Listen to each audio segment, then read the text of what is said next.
Furahi kuona hii sherehe inayoendelea hapa. Kwanza naomba niwape hongera. Hongereni sana Wanamgembe kwa kupata kombe. Mimi binafsi nilifurahi kwa sababu na mimi mwenyewe ni mchezaji mzuri.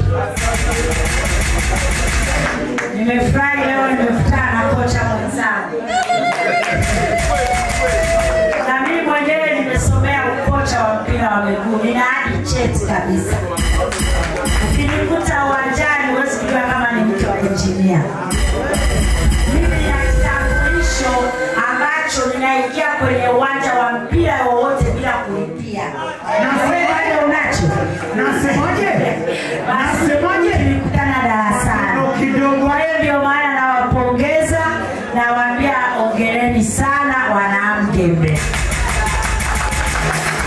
Bahati mlionayo Engineer Mtasingwa ni mchezaji mzuri wa mpira. Lakini bado ni mwanariadha. Ndani huko kuna medali, kuna vitu kama hivi, alikuwa anakimbia riadha mpaka kitaifa na kimataifa. Lakini bado amekuwa akicheza mpira, unakuta TANROADS wanacheza na TRA wanacheza na nini, amekuwa akiwasumbua sana huko uwanjani. Kwa hiyo unapoona mwili wa Engineer Mtasingwa, ule ni mwili wa michezo. Kwa hiyo anapenda michezo sana. Kwa hiyo naamini wana michezo wa jimbo la Bukoba mjini mmepata mtu sahihi. Ambaye ninaamini kabisa anaenda kuwekeza katika michezo. Na anathamini michezo. Ndio maana hata hapa alikuwa amealikwa kuwa mahali hapa. Lakini amekuja mwenyekiti wa CCM taifa.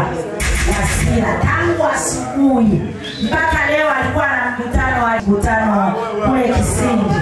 Amefika amechelewa. Kwa hiyo alipotoka tu bado ameenda kule CCM.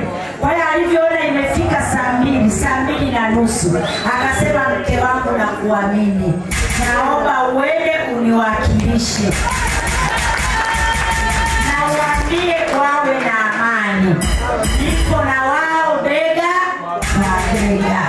Kwa hiyo yale ambao watayazungumza, yale ambao watahitaji kwangu, naomba uniletee, nitayafanya. Basi sina ya kuongea mengi, ila wana michezo wenzangu, naomba niseme tunawapenda sana. Tunaomba tarehe 29 tukichague Chama cha Mapinduzi ili wana michezo tuendelee kung'ana. Tusifanye kosa.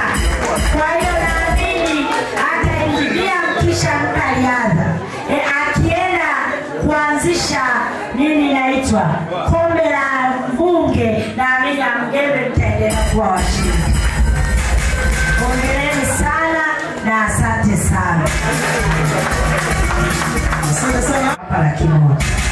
Asante sana wakofu na kijana kutoka kwa. Na mwanzoni alikuwa ameshafanya hivyo baada ya kushinda. Asante sana mama.